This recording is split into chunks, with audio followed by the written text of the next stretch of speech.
사회를 잘 못 보지만 아무래도 역할을 제가 해야 될 것 같은 느낌이 들어서요. 제가 어제 두 분을 제가 멋진 분들을 소개하겠습니다. 저는 이 GV에 같이 참여하게 된 김태용이라고 합니다. 반갑습니다. 그다음에 임종신 씨 오셨는데요. 인사 부탁드립니다. 예, 반갑습니다. 저는 지금 기린 제작사와 뭐 재밌는 프로젝트를 하나 지금 준비 중인데요. 그 얘기를 하다가 덕분에 그 일 덕분에 이렇게 너무 좋은 영화, 좋은 이야기, 또 좋은 분들의 이야기를 만나뵙게 돼서 정말 너무 좋고요. 오늘 사실은 오늘 이제 극장에서 보게 됨으로써 스크리너를 포함해서 한 3번째 보게 된 건데요. 또 달라요. 3번. 여러분 한 3번씩 보세요. 네, 3번 이상 봐야 됩니다. 그래서 너무나 좋은 자리에 초대돼서 기분이 너무 좋은 가수 윤종신입니다. 반갑습니다. 그리고 오늘 보신 이 영화를 연출하신 윤세영 감독입니다. 한마디 해주시죠. 아주 감사합니다. 참고로 저희 영화계의 최고 미남입니다. 네, 살이 많이 쪘습니다. 어떻게 얘기를 풀어나가야 될지 모르겠는데요. 일단 저는 이 작품을 이제 이전에 시사 때 한번 보고 그다음에 또 스크리너로 보고 그럴 때마다 앞서서 말씀하신 것처럼 느낌이 굉장히 다르더라고요. 처음에는 이 작품에 대해서 위대하게 사신 분들에 대한 이야기라고 생각했는데 한 번 더 보니까 가장 사랑받고 살았던 분들에 대한 이야기구나. 그래서 이 이야기는 사랑 영화구나 이런 생각이 갑자기 들었습니다. 그래서 누군가를 사랑하고 사랑받는 거에 대한 이야기 같다는 생각이 들었고요. 모르겠습니다. 일단 시작은 먼저 그냥 감독님 어떻게 이 영화를 기획해서 시작하셨을 때 어떤 마음으로 시작하셨는지 먼저 한번 얘기 들어보고 그 다음에 또 다음 순서 갖겠습니다. 예, 이 영화 만든 이야기를 시작하기 전에 감독님하고의 관계를 궁금해하시는 분들이 계실 것 같고 그게 다 이야기에 연관이 있는 것 같아서요. 먼저 간략하게 말씀을 드리면 저는 김태형 감독님 조감독으로 한 10년 가까이 일을 했습니다. 제 나중에 뭐 필모를 보시면 사실 감독님이랑 작업한 장편 영화가 없습니다. 그래서 워낙에 이렇게 공을 들이시고 작업을 하셔서 아직까지 장편은 못했지만 그동안 단편 작업 그리고 뭐 트레일러 많은 또 공연들 이렇게 같이 하면서 그 인연으로 이제 감독님하고 같이 영화를 만들고 있습니다.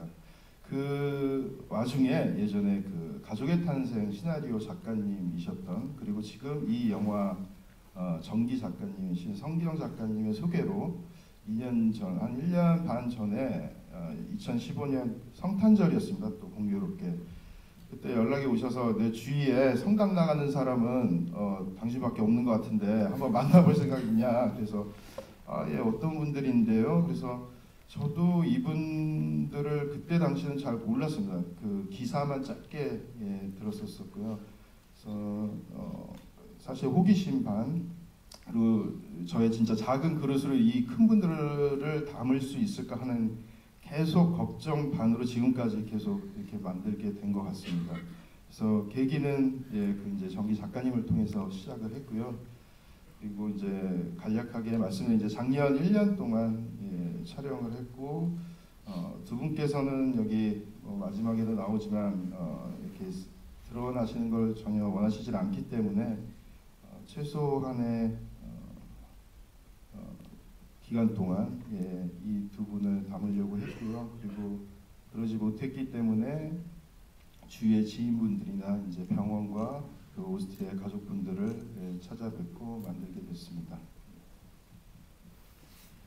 예. 제가 한 10년 가까이 옆에서 봤는데 그 영화 모르겠습니다. 영화에 또 감독으로 이렇게 볼 때랑 그 평상시에 볼 때랑 또 느낌이 많이 다른 것 같아요. 그래서 이중 삼중으로 많이 저한테는 많이 감동받는 순간들이 많이 있었는데요. 모르겠습니다. 제가 굉장히 좋아하는 분인데 윤종신께서 귀하게 오셔서 이 작품 어떻게 오셨는지 간단히 얘기해 주시겠습니까?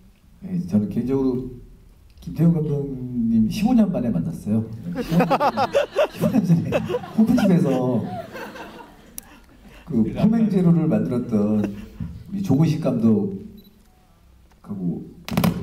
그래가지고 그때 알던 사이, 그때 제가 김태형 감독의 첫인상이 너무 잊혀지지가 않아서, 예, 굉장히 매력적인 첫인상을 가지고 계셔서 저랑 동갑이에요. 그래서 그걸 제가 못 잊고 있었는데 항상 김태형 감독님, 김태형 감독님 이렇게 그런 생각했고, 그때 민규동 감독도 계셨고 그랬는데 2002년에 예, 장항준도 있었네요. 그때. 예, 그게 있었는데 그때 그 포근한 미소로, 예, 결혼도 하시고, 예, 너무 멋지게 잘 사시고, 그러니까 저는 그 너무 이렇게 그 영화도 가족의 탄생도 너무 또 멋지게 봤고, 하여튼 그랬는데 너무 오랜만에 감독님 뵙고요. 그래가지고 그 인연으로 지금 이제 기린 제작사와 지금 어떤 재미있는 작업을 하고 있는데요. 그 의미 때문에 이 영화 보게 됐는데, 처음에 다큐멘터리라 그래서 큰 기대 없이 그냥 컴퓨터에서 스크린러 받아서 이렇게 보는데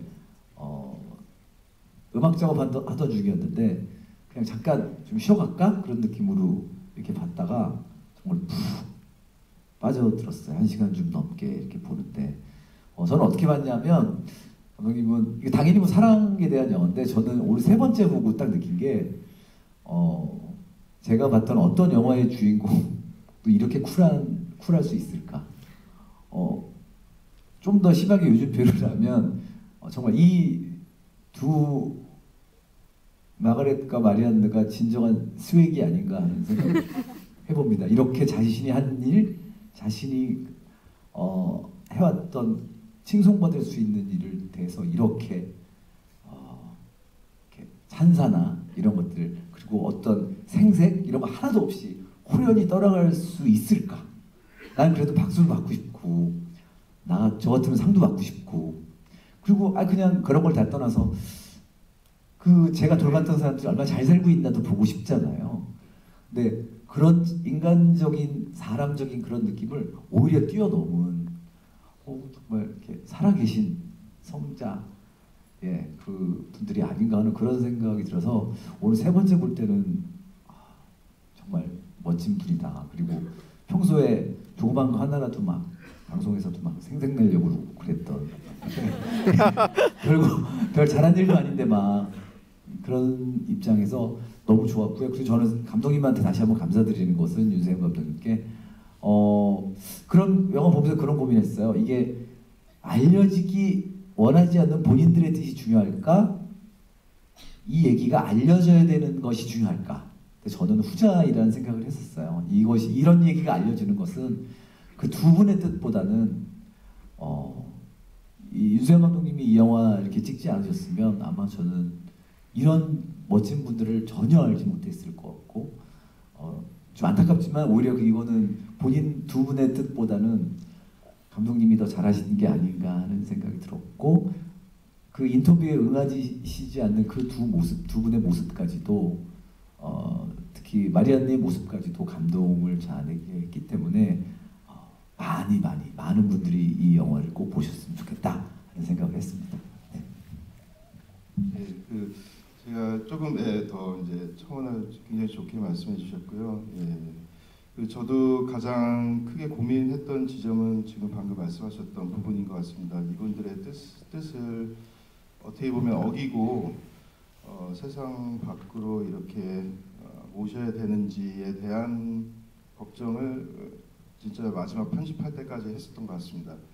근데 사실 제가 이 두 분들을 알게 돼서 제가 기획한 작품은 아니고요. 그때 아까 말씀드린 그 시나리오 작가님을 통해서 소록도 성당의 한 신부님을 뵙게 됐습니다.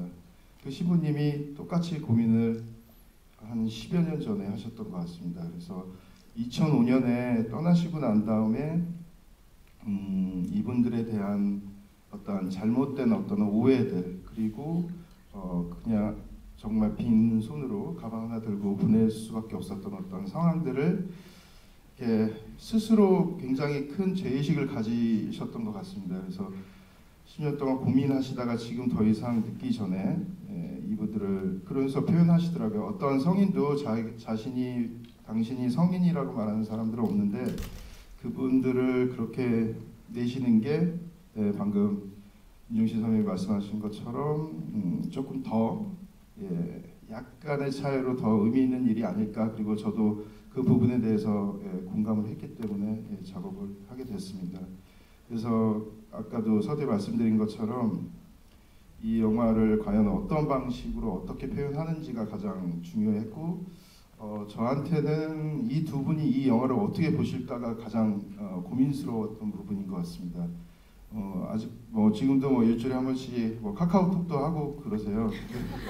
그래서 가끔 보이스톡으로 연락도 하고 하는데 아직 보여드리진 못했지만 충분히 설명드리고 그리고 또 하나는 그거였던 것 같습니다. 이분들이 언론을 싫어하고 매스컴을 이렇게 멀리하셨던 이유는 당신들이 하신 게 없다라고 말씀하신 것도 있지만 80년대 90년대 이렇게 카메라 앞에 나서셔서 어렵게 상을 받고 그 상금으로 어떠한 다른 좋은 일들을 하시고 했었을 때 그러셨다고 하더라고요. 내가 어떠한 이야기를 하면 이게 다 걸러지고 왜 외국인으로 와서 왜 여기 소록도에서 고생하는 이야기만 하고 푸른 눈에 무슨 벽안의 천사 이런 이야기들 위주로 하다 보니 당신께서 정말 하시고 싶으셨던 이야기는 한센병은 낫는다. 아까 잠깐 사진에 있었던 것처럼 이 사람들에 대한 인식을 좀 이렇게 제고시키고 싶으셨는데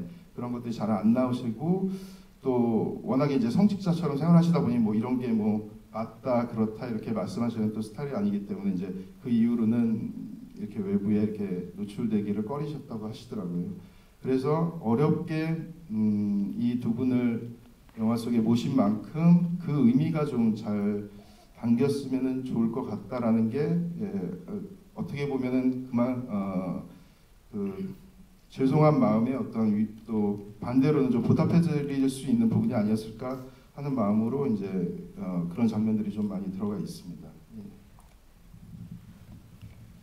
예, 모르겠습니다. 저도 이게 영화적으로 이 이야기가 가지고 있는 힘 중에 하나는 이 영화를 만드는 연출자가 그 이야기 영화 안에 있는 그 인물과의 그 거리감에 있었다고 생각이 드는데요. 이 초반에는 이제 임세영 감독이 계속 그분들이 워낙 인터뷰를 안 하시니까 이게 실제 얘기가 될 수 있을까? 이걸 괜히 한다고 그래서 이거 고생하고 있는 거 아닐까? 이게 정말 좋은 이야기를 만들 수 있을까 걱정을 많이 했어요.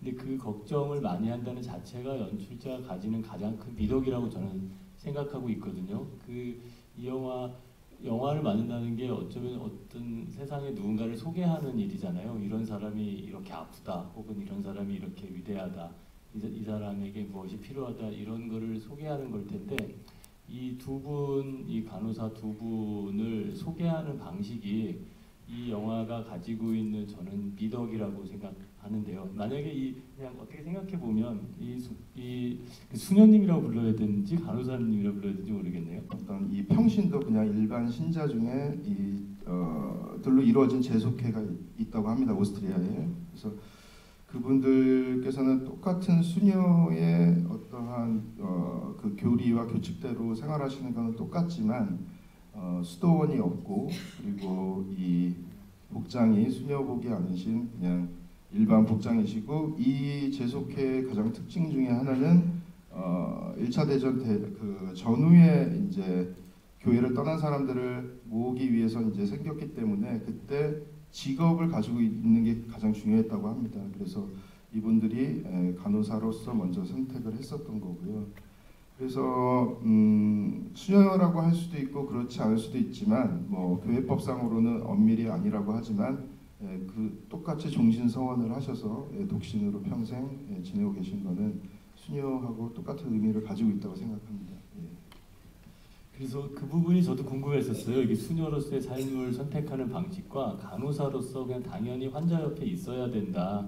간호사는 그게 하는 일이다라고 그냥 평범하게 얘기하신 그 부분이 좀 인상적이었는데 아까 하던 얘기를 이어하자면 그 연출자가 이분들이 얼마나 위대한가를 우리에게 막 설득하지도 않고요. 그 이분들이 선택한 삶을 통해서 그냥 우리 삶을 좀 생각해 보게 하는, 제가 처음 이 비디오로 처음 편집본을 봤을 땐 훨씬 더 러프한 편집이었음에도 불구하고 아까도 서두에서 말씀드린 것처럼 정말 행복했겠구나 이분들이.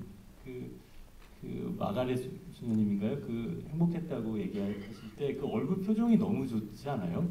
그분의 얼굴이 그 82세신가요? 늘 살아온 그 얼굴이 너무 좋아서 그분이 이렇게 사랑받고 참 행복하게 살았습니다 거기서라고 할 때 우리가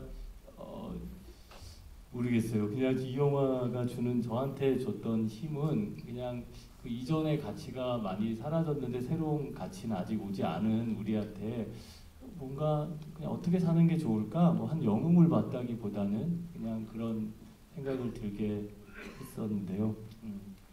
그 특별히 인상적인 장면이 또 있으신가요?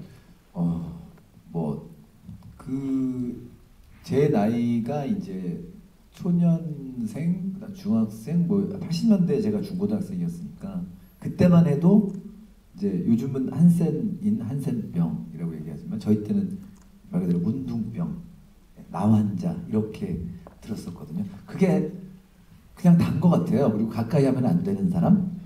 초등학교 때 저 70년대를 초등학교 4학년, 5학년 이렇게 지냈던 사람이니까 나이가 많으시네요. 예, 다르신가 봐요.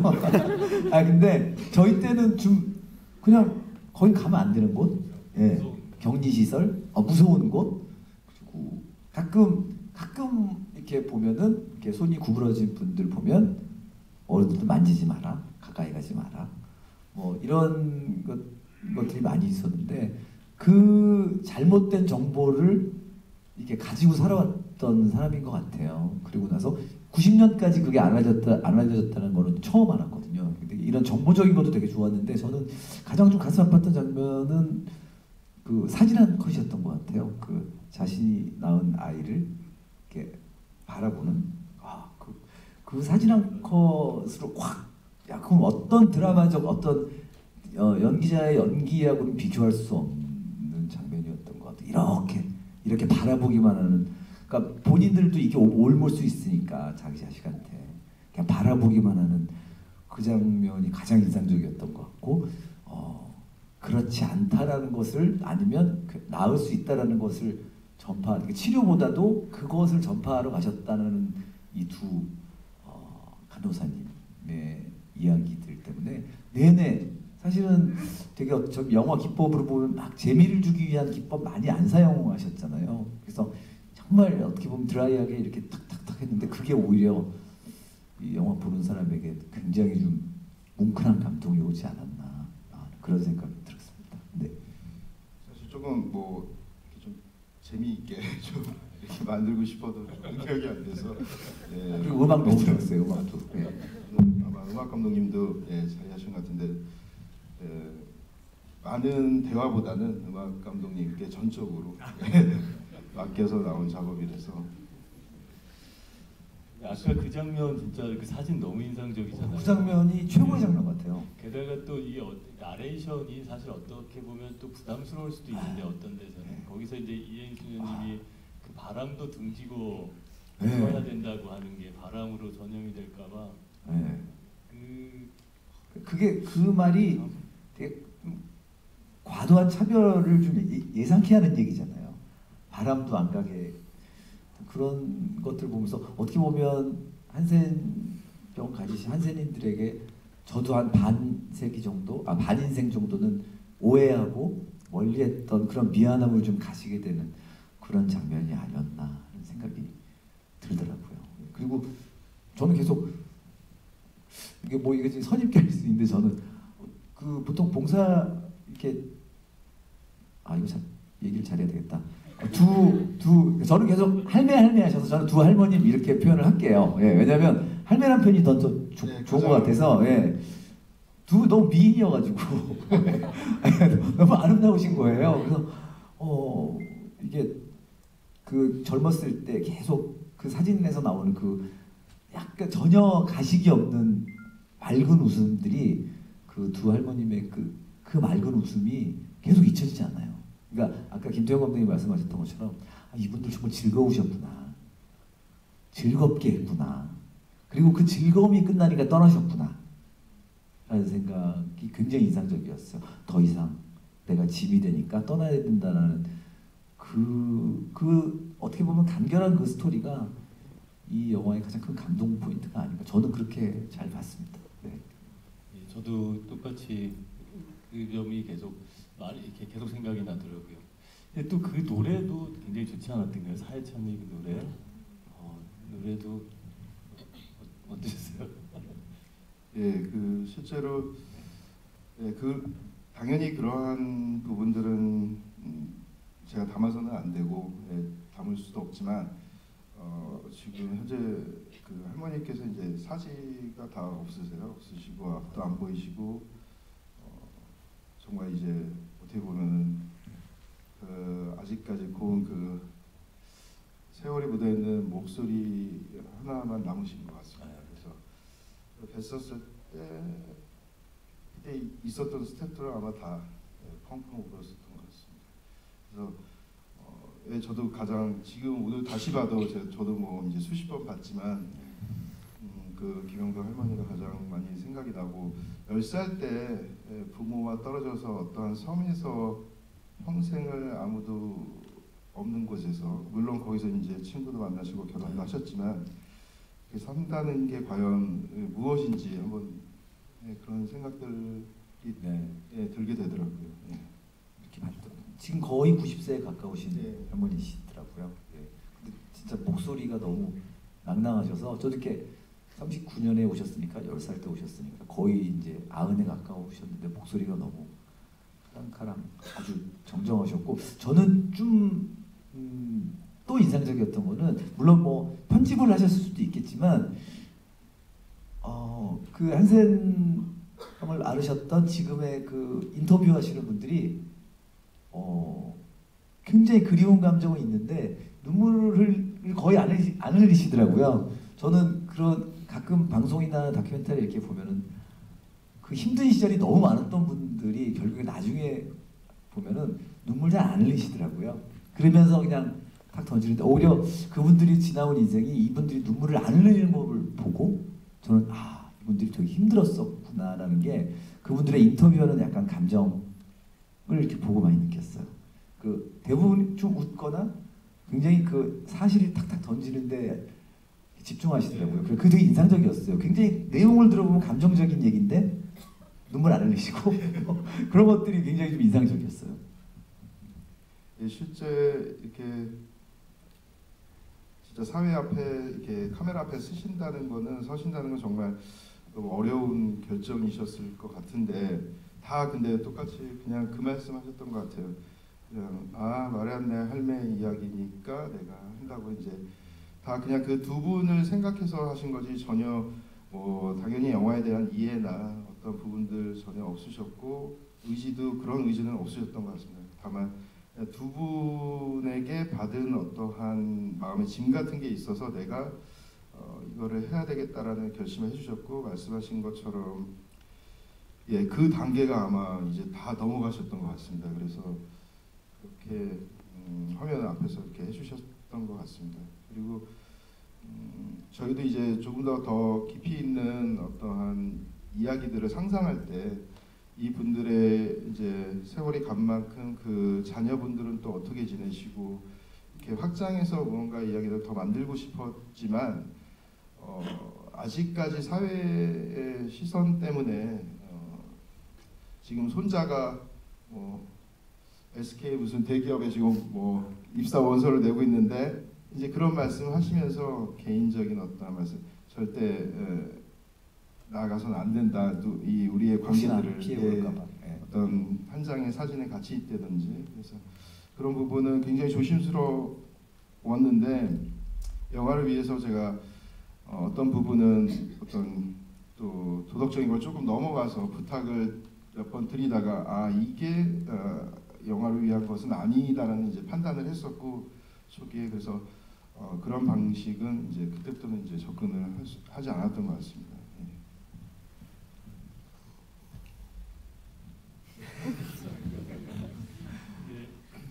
저는 뭐 음악하는 사람이라 그 음악이 너무 좋았던 것 같아요. 예. 음악이 사실은 감정하고 저희 감정하고 감독님이 지금 화면하고 딱 연결고리를 딱 적당히 이렇게 해주셨던 음악마저 없었으면 좀 까칠했을 것 같아요. 너무 쿨하셨을 것 같은 느낌이 드는데 음악이 그때마다 탁탁 이렇게 저를 이렇게 올려주셔가지고 그것도 되게 너무 좋았어요. 네. 그리고 여러분 그 생각 안 드세요? 이렇게 소록도 요즘은 그냥 다 갈 수 있죠. 예, 현재는 이제 명칭부터가 바뀌었는데요. 아까 이제 그 T자 삼거리에서 이제 우측은 직원들이 사시는 곳이고, 그 다음에 이제 좌측은 이제 그 아까 병사지대로 표현되는데, 더 이상 이제 검문소는 아니지만 안내소입니다. 그리고 이 그 병사지대 쪽에 갈 수 있는 어떤 제한된 구역이 있습니다. 그래서 거기 박물관과 병원까지는 이렇게 진입을 할 수 있지만 지금 거기 살고 계신 분들의 또 프라이버시와 이것 때문에 그 마을 입구부터는 이제 그 외부인들은 어떤 특별한 허가를 받지 않으면 들어갈 수는 없습니다. 섬이 굉장히 아름답다라는 생각도 좀 들게 되더라고요. 그러면 그 뒤에 관객분들 이야기를 좀 더 들어볼까요? 그리고 말씀해 주시면 질문해 주시면 거기에 맞서서 저희가 또 생각나는 거 같이 이야기해 보는 시간을 가지면 좋을 것 같습니다. 혹시 하고 싶으신 얘기나 질문 있으신 분 손 들어 주시면 저희가 마이크 드리겠습니다.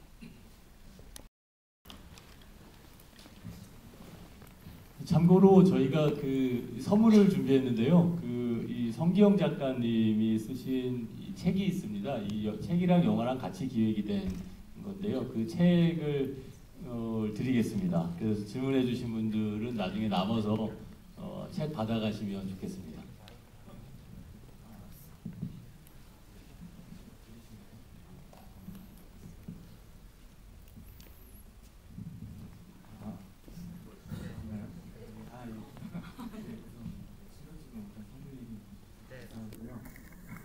사실 오늘 영화를 다른 목적들보다는 그냥 처음에는 어머니께 보여드린다는 목적으로 와서 봤는데 영화적으로도 참 예쁘고 또 굉장히 정성을 많이 들이신 것 같은 느낌이 들어서 일단 감독님한테 너무 잘 받고 감사하다는 말씀을 드리고 싶고요.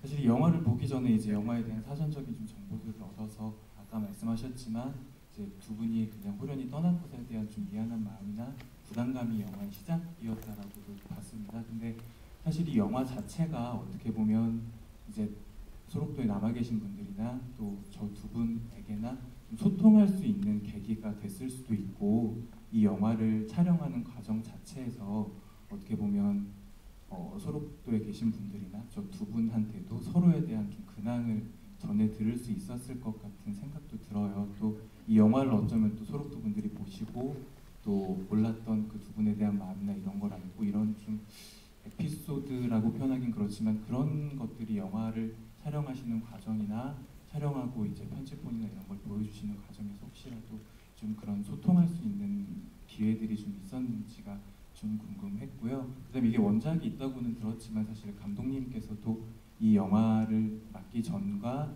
이제 원작을 읽고 나서 좀 많이 달라지신 생각 같은 게 있을 거라는 생각도 듭니다. 그래서 혹시 촬영하시면서 좀 특별히 느꼈던 점, 물론 영화에도 너무 잘 드러나 있지만 좀 그런 부분들에 좀 궁금해요.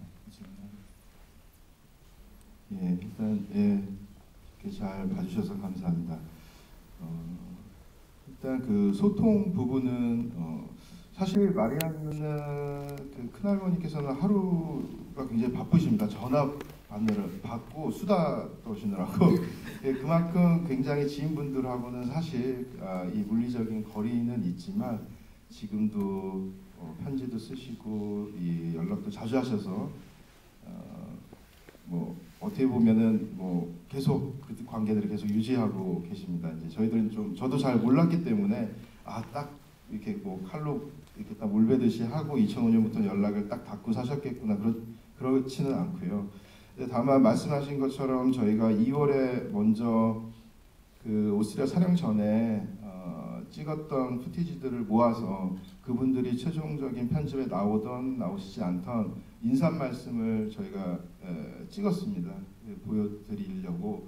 그래서 그런 부분에서는 영화 과정에서 어떤 저희가 조금의 그런 가교 역할을 했었던 것 같고요. 예. 그리고 방금 말씀하셨던 두 번째 그 원작 부분은 사실 기획자는 그 소록도 성당의 그 김현준 본당 신부님이신 건 맞습니다. 하지만 같은 타임라인으로 이 트랙이 같이 시작을 했습니다. 그래서 사실 원작이 있는 영화는 아니고요. 예, 저희 오늘 아마 그 작가님도 오셨을 텐데 저희 그 다큐멘터리 그 EBS 다큐멘터리 명의 지금 작가님이시기도 한 양희 작가님께서 대본을 쓰셨고요. 그리고 그 전기책은 성기영 작가님께서 쓰신. 그래서 그 내용을 토대로 영화가 만들어진 것은 아닙니다. 예.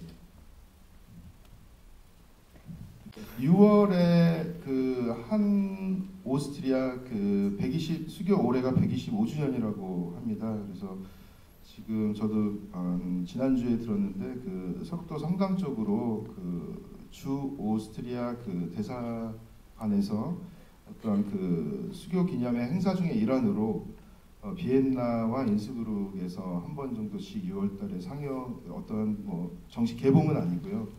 특별 상영이 잡힐 수 있다고 이야기만 들었습니다. 그리고 아까 말씀하셨던 그 첫 구절과 이것도 제가 이건 친절함의 문제는 아니고 정보 때문에 정확하게 제가 표기를 했어야 되는 거가 맞는데 그냥 이해하실 수 있다고 생각했던 부분도 있었던 것 같습니다. 그냥 그 할머니께서 이렇게 나레이션처럼 육성으로 말씀해 주셨던 모든 내용들은 이 영화가 시작했던 한 11페이지 정도에 당신께서 쓰셨던 이 그냥 옛날 타자기로 치셨던 어떤 자서전 같은 게 있습니다. 거기에 나왔던 어떤 인용구들과 할머니께서 직접 이렇게 타이핑하셨던 그 구절 중에 한 구절이었습니다.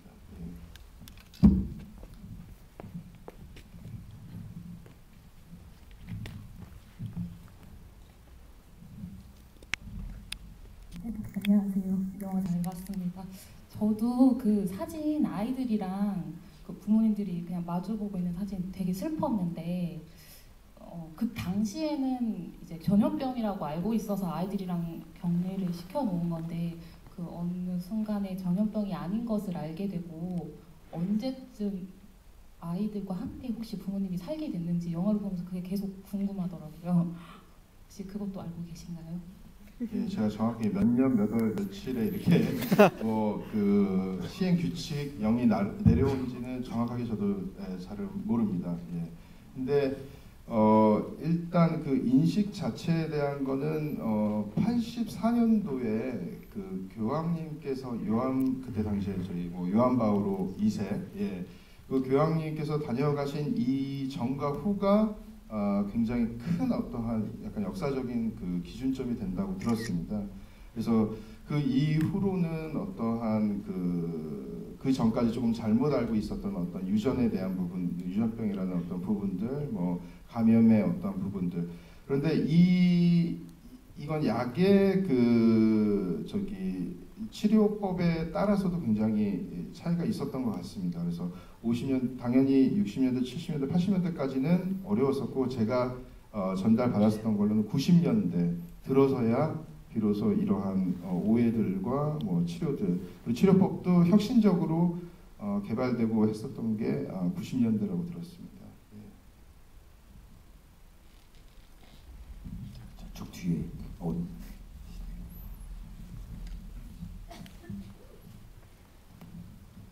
네, 일단 저는 이 영화가 아니면 이런 이야기를 만날 수 없을 수도 있었을 텐데 이 영화를 만나게 해주신 영화 감독님과 이 영화를 위해서 많이 애써주신 모든 분들께 일단 감사를 드리고 싶고요.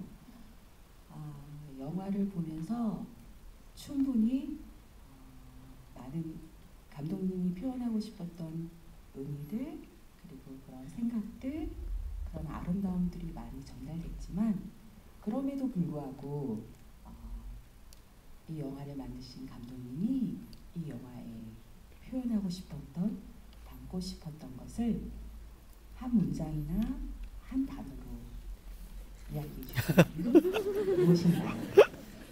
예, 제가 창의적이지 못해서 인용을 해서 죄송합니다. 한 문장으로 말씀드리면 우리 모두는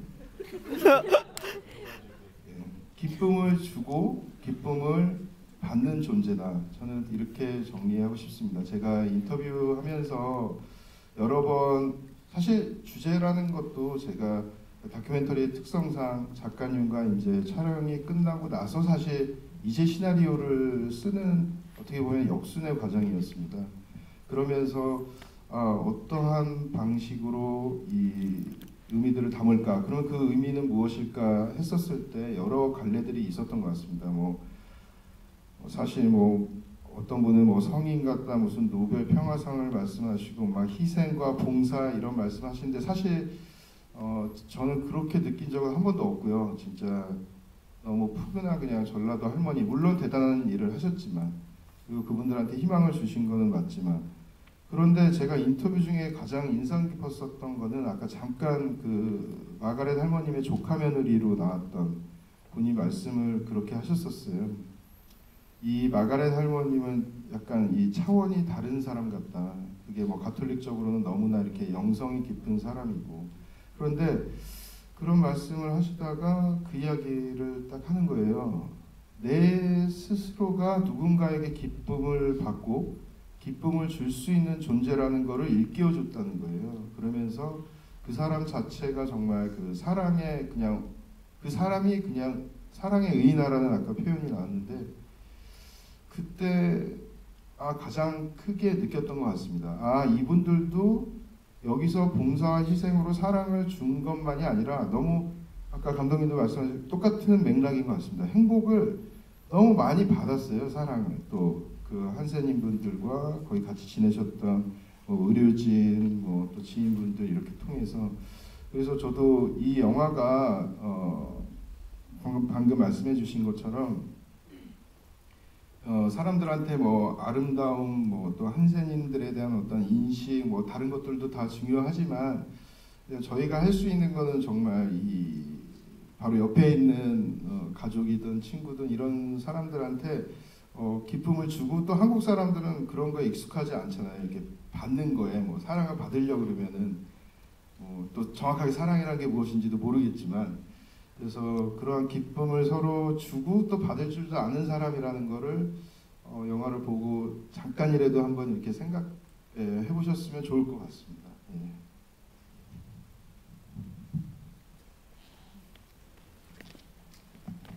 저도 그 사랑의 의인화라는 말은 계속 되새기게 되더라고요. 예, 피상적인 얘기가 아니고 그냥 사람한테 있는 건데. 사실 그 두 분의 성함만큼 이렇게 영화 제목으로 떠오르는 게 없었는데 제가 만약에 조금 끝까지 하여튼 이 안으로 고민했었던 게 사랑의 의인화였습니다. 제목이. 그래서 이렇게 그냥 사랑의 의인화라는 그냥 단어만 들으면 조금 이렇게 오그라들 수도 있고 어떤 분은 또 문학적이다 이렇게 말씀하시고 하셨는데 그래도 이 두 분의 조남 자체가 그 의미이지 않을까 싶어서 이제 했습니다. 저 윤동신님한테 질문이 되나요? 저 이 영화에 대해서 아는 게 없습니다. 저는 여러분하고 똑같아요. 네. 네. 팬이라서 여쭤보는 게 아니라 네. 이 영화가 순수하게 더 많이 알려졌으면 좋겠다는 의미에서 네. 혹시 이 제목을 가지고 노래를 만드는 의향은 없는지 영향력이 이렇게 크시니까 네. 충분히 노래하다가 나올 수 있을 만한 영화인 것 같아요. 제가 고려해 보겠을 때 마가렛 앤 마리안느라는 제목도 너무 좋고요. 사랑의 의인화.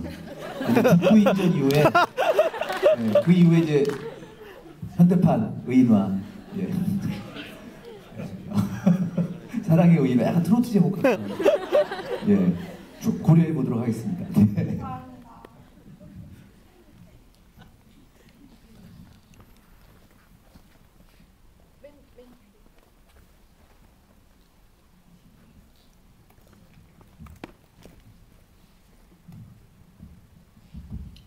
영화 잘 보게 돼서 감독님에게 고맙다는 말씀 드리고 싶고요.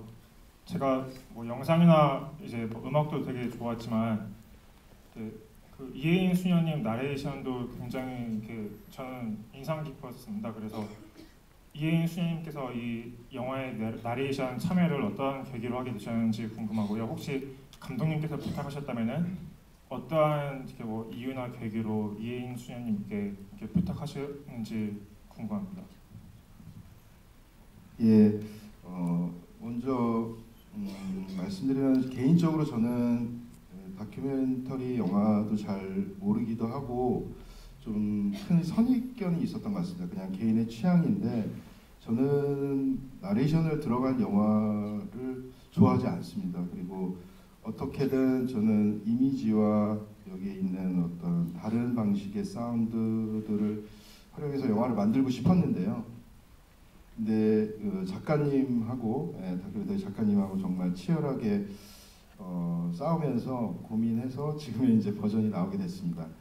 근데 그거를 결심한 순간부터는 작가님과 딱 한 사람으로 그냥 한 분으로 모아졌던 것 같습니다. 그래서 유명하신 성우분도 있고 어떤 목소리 연기를 해주실 수 있는 배우분도 있었을 텐데 그분들을 폄하해서가 아니라 그냥 이 영화의 색깔과 가장 닮은 그리고 비슷한 삶을 살아오신 분 그리고 거기에 이런 가톨릭적인 어떠한 종교적인 어떤 이해가 있으신 분 하니까 그냥 바로 이혜인 수녀님으로 이렇게 딱 나왔었던 것 같습니다. 근데 이제 문제는 저도 그렇고 소록도 성당 뭐 신부님이라고 다수들 이렇게 친하신 건 아니기 때문에 그래서 자기는 연줄이 없으니까 알아서 해보라고 하시더라고요 신부님께서. 그래서 제가 우연히 그냥 서치를 하다가 돌아가셨다는 막 소문도 있었고 막 3년 전에 대장 수술 때문에 암 수술 그거는 이제 당신께서 말씀하시더라고요. 나중에 만났더니 이혜인 수녀님께서 나 죽은 줄 안다고 사람들이. 그래서 그 주에 이게 운명인지 부산 수도원에 계신데 수녀회 서울에 신앙송을 하러 오신다는 이야기를 들은 거예요. 그래서 이제 다짜고짜 이제 물어서 찾아가서 그 신앙송이 끝나고 저는 이런 일을 하는 사람인데 이렇게 수녀님이 떠올랐다 한번 이렇게 생각을 한번 해주십시오 했더니 원장 수녀님한테 손편지로 일단 부산에 있는 그 원장 수녀님한테 편지를 쓰라고 하셨어요. 그래서 그때 편지도 참 오랜만인데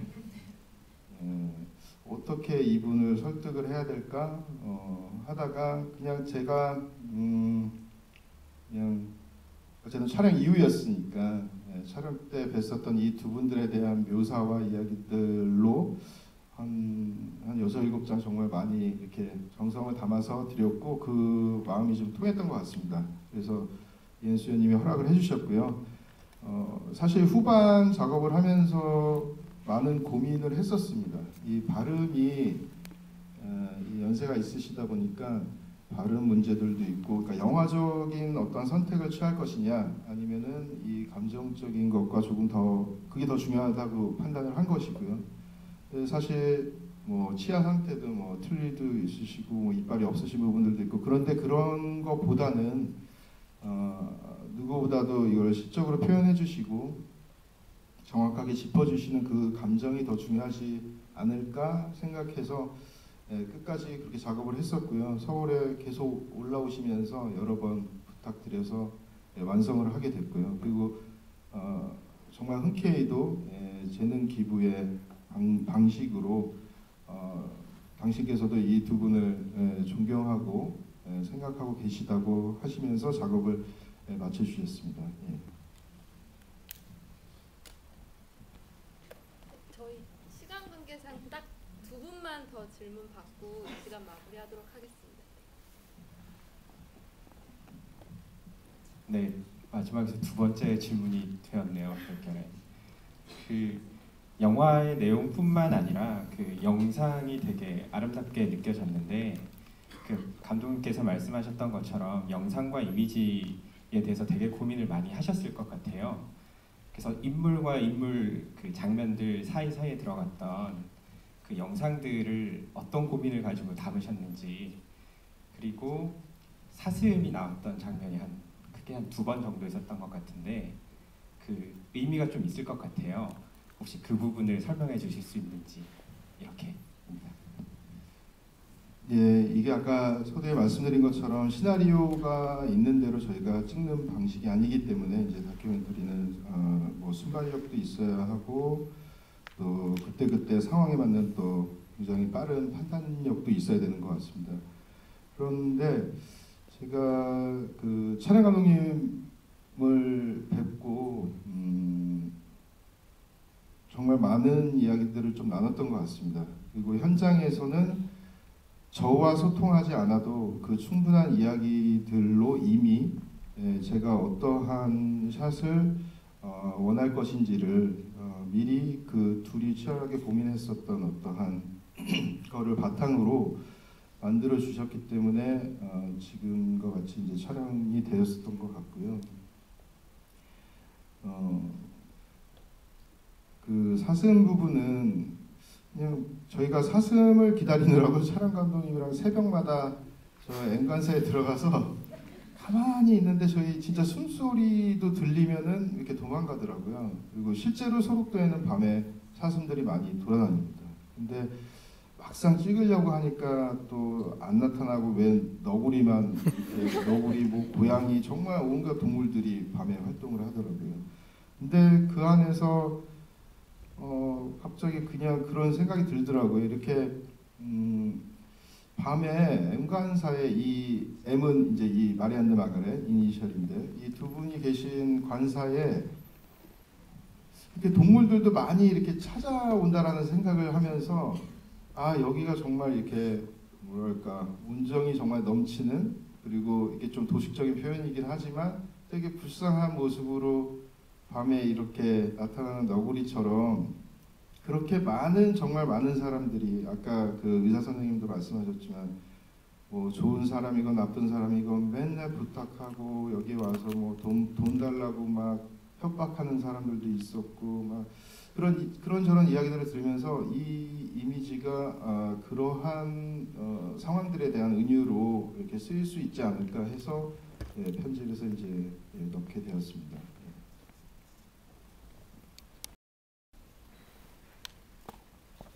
안녕하세요. 저희 숙모가 80년대 때 평화문화단에서 미국에서 오셔가지고 선생님을 돌보시는 일을 하셨거든요. 그래서 보면서 되게 저도 감정이입이 많이 되고 사실 숙모가 부탁을 하셔가지고 저번에 한번 한 8개월 전에 한센인 마을을 방문한 적이 있어요. 그때 제가 되게 인식이 많이 바뀌었거든요.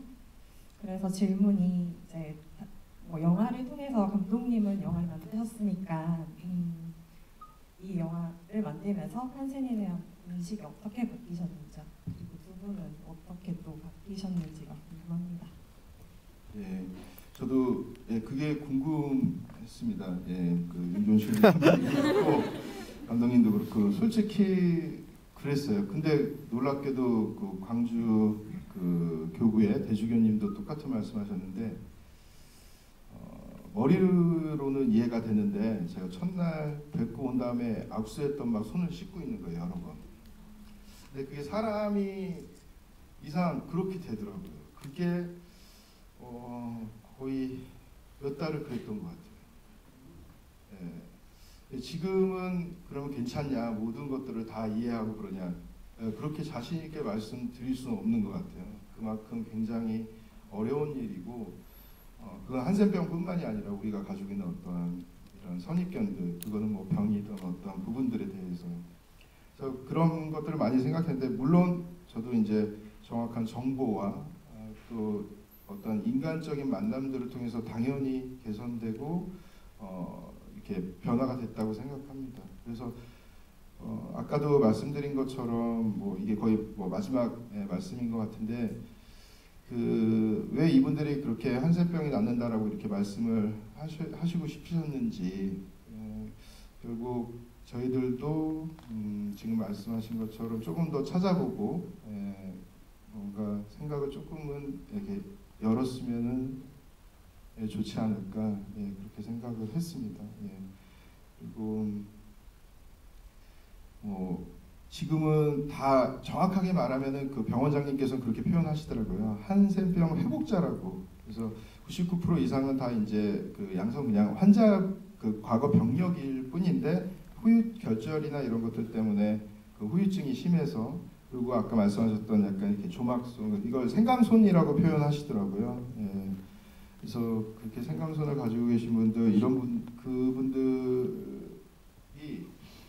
그 병 자체로는 이렇게 지금 전염될 확률들과 그런 것들이 없어서 그런 거 걱정 안 하셔도 되고 오히려 지금 이분들이 그 소록도에는 한 550분 정도 계신데요. 평균 연령이 한 75세가 넘습니다. 그래서 이분들이 정말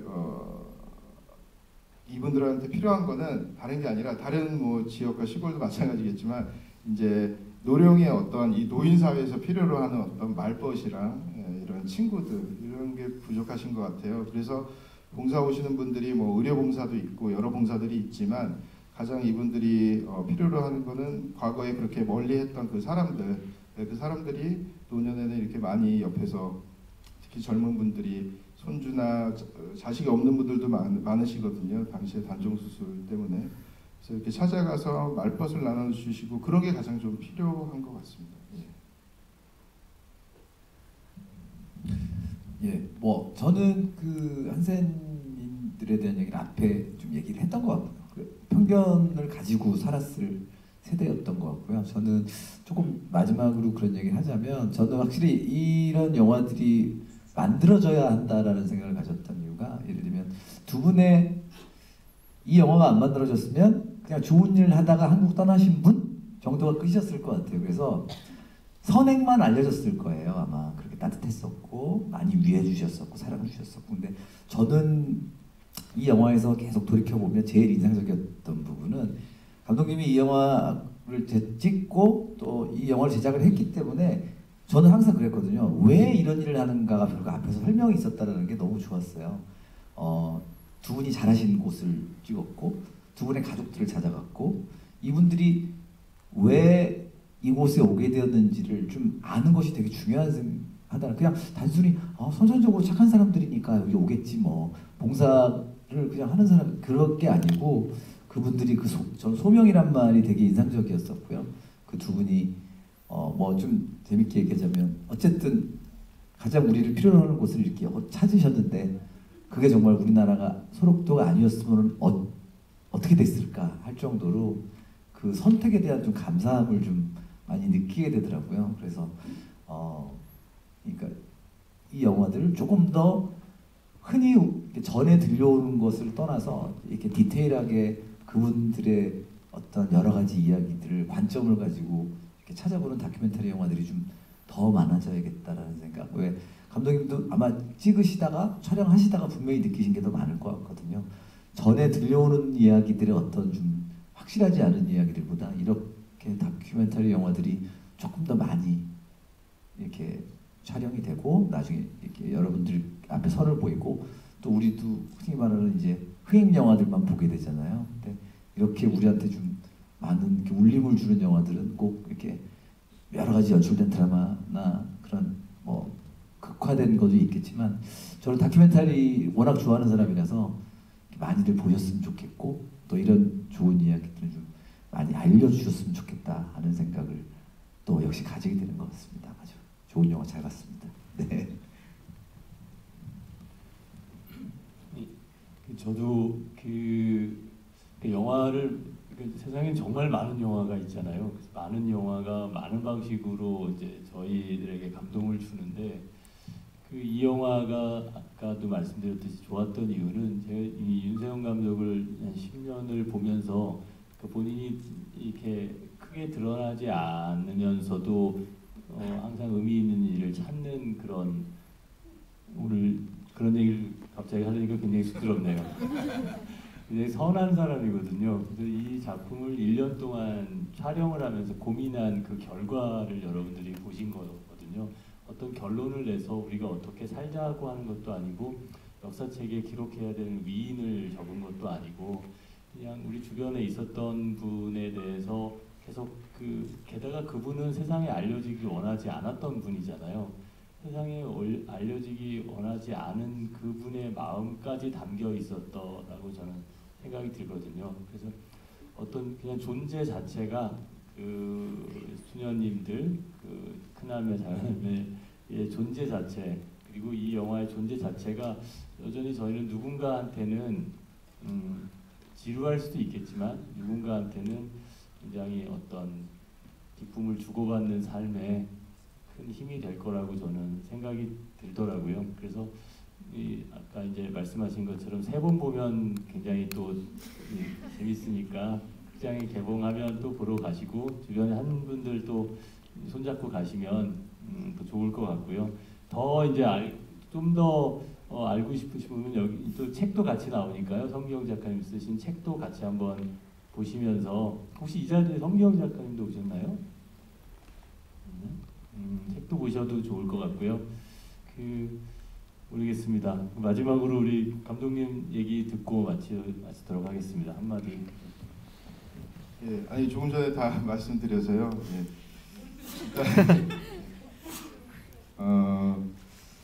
일단 개인적으로는 이 영화가 제 첫 제가 뭐 장르를 떠나서 제가 뭐 극영화 도감독을 하고 이런 것들을 다 떠나서 저한테는 가장 큰 의미가 있는 작업이었던 것 같습니다. 뭐 내용도 마찬가지로 그렇지만 첫 장편 영화를 어쨌든 여기 극장에서 정말 세상의 빛을 보게 돼서 영화를 만들 수 있었다는 거에 되게 감사드리고 정말 많은 분들한테 감사드리고요.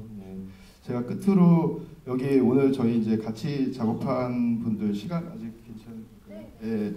그냥 그래도 저는 여기서 꼭 소개를 시켜드리고 싶습니다. 그래서 저희 같이 작업했었던 그 다큐멘터리 작가 양희 작가님, 네. 그리고 아까 또 훌륭한 그 이미지를 담아주셨던 조영천 촬영 감독님.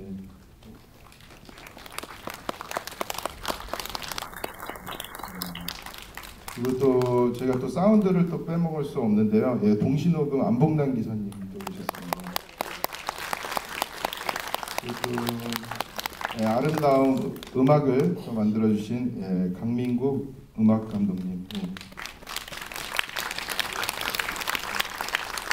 사실 또 가장 또 힘든 역할이었을 것 같습니다. 저희가 정해진 게 없었기 때문에 또 조감독 역할, 또 DIT라는 어떤 저희가 이제 찍은 어떤 데이터 관리, 그리고 뭐 1차적인 어떤 가편집까지 김윤혜 조감독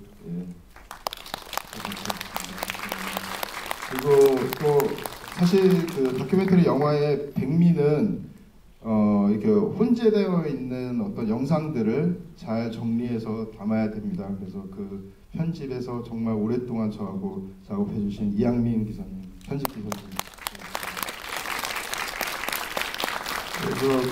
그래서 이렇게 많은 분들 또 후반에 타이틀을 보시면은 항상 나오는 이 정말 수십 명, 수백 명의 분들의 도움으로 영화를 완성할 수 있었던 것 같습니다. 그래서 그분들께 다시 한번 감사드리고요.